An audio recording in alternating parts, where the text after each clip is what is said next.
जय श्री कृष्ण दोस्तों, स्वागत है आपका मोक्ष मंत्र चैनल पर, जहां मैं आपको बताती हूँ वो रहस्यमय बातें जो सिर्फ किताबों में नहीं बल्कि हमारे जीवन में गहराई से छुपी होती हैं। दोस्तों, क्या आपने कभी अपने बुजुर्गों से ये बात सुनी है कि बेटा हमेशा शुभ बोलो, कभी अपशब्द मत बोलो। क्या पता उस वक्त तुम्हारे मुंह पर माँ सरस्वती विराजमान हो। अब ये सुनने में तो बहुत आध्यात्मिक लगता है, पर क्या इसमें सच्चाई है? क्या सच में कोई ऐसा समय होता है जब माँ सरस्वती हमारे मुख पर आती है? अगर हाँ, तो वो कौन सा पल होता है? और उस समय अगर हम कोई नकारात्मक बात बोल दे तो क्या होता है? आज के इस वीडियो में हम इसी अद्भुत रहस्य को समझेंगे। माँ सरस्वती का वो समय जब उनकी शक्ति हमारी वाणी में समा जाती है। तो वीडियो को अंत तक जरूर देखिएगा, क्योंकि ये ज्ञान आपकी सोच, आपके बोल और आपकी किस्मत तीनों को बदल सकता है।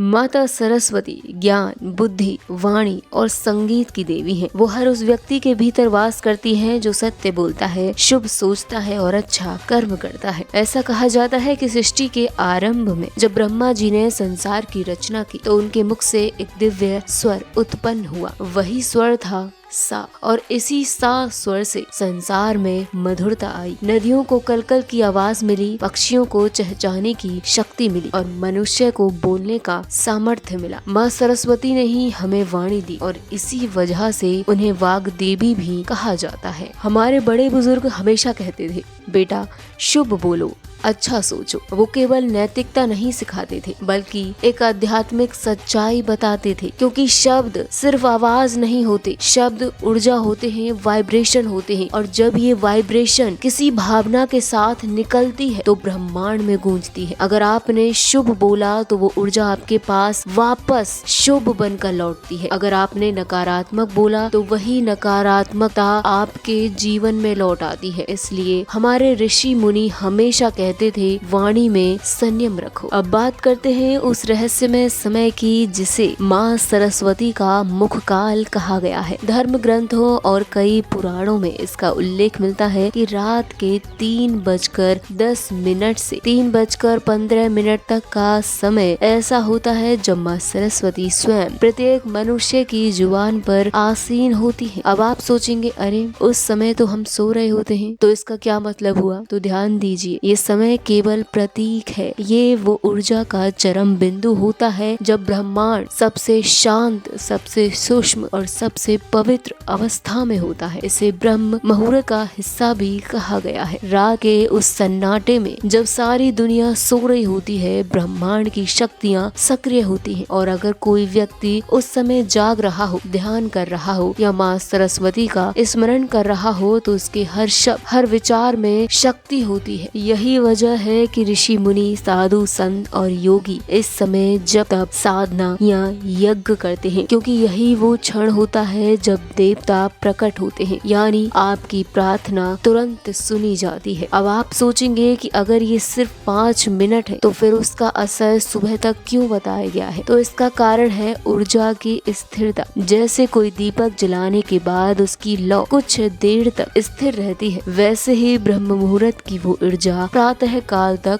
बनी रहती है। इसलिए कहा गया है, सुबह उठते ही कभी किसी को कोसना नहीं चाहिए, किसी के लिए बुरा नहीं बोलना चाहिए, क्योंकि उस वक्त भी आपकी वाणी में माँ सरस्वती का आशीर्वाद रहता है। अगर आपने उस समय किसी के लिए शुभ कहा तो वो शुभता बढ़ेगी, लेकिन अगर आपने किसी के लिए बुरा कहा तो वो नकारात्मकता लौट कर आपके पास ही आएगी। अगर आप वास्तव में माँ सरस्वती का आशीर्वाद चाहते हैं तो हर दिन रात को सोने से पहले या प्रातः 3 बजे के आसपास एक बार माँ सरस्वती का नाम लें। मन ही मन बोलें, ओम एम सरस्वते नमः, या बस अपने शब्दों में कहें, हे माँ सरस्वती, मुझे मधुर वाणी और शुभ विचारों का आशीर्वाद दो। आप देखेंगे धीरे धीरे आपकी सोच, आपकी वाणी और आपके कर्म में अद्भुत बदलाव आने लगता है। लोग आपकी बातों से प्रभावित होंगे और आपके बोले हुए शब्द सच सच में असर करने लगेंगे। तो दोस्तों, अगली बार जब भी आपके बुजुर्ग कहें बेटा शुभ बोलो, बुरा मत बोलो, तो आप समझ लीजिए कि वो सिर्फ संस्कार नहीं दे रहे बल्कि एक ब्रह्मांडीय रहस्य बता रहे हैं। माँ सरस्वती हमारे मुख पर आती है, हमारी वाणी में शक्ति भरती है, लेकिन ये हम पर निर्भर करता है कि हम उस शक्ति का उपयोग शुभ के लिए करते हैं या अशुभ के लिए। इसलिए कोशिश करें कि हर सुबह किसी के लिए शुभ बोले, हर दिन किसी को प्रेरित करें और हर रात माँ सरस्वती का नाम लेकर दिन समाप्त करें, क्योंकि याद रखिए जो वाणी में सरस्वती को धारण करता है उसके जीवन में कभी अंधकार नहीं रहता। तो दोस्तों, आज के इस वीडियो में बस इतना ही। आशा करती हूँ आपको यह ज्ञानवर्धक कथा पसंद आई होगी। अगर हाँ, तो इस वीडियो को लाइक करें, अपने मित्रों के साथ शेयर करें और मोक्ष मंत्र चैनल को सब्सक्राइब करना ना भूलें, ताकि ऐसे ही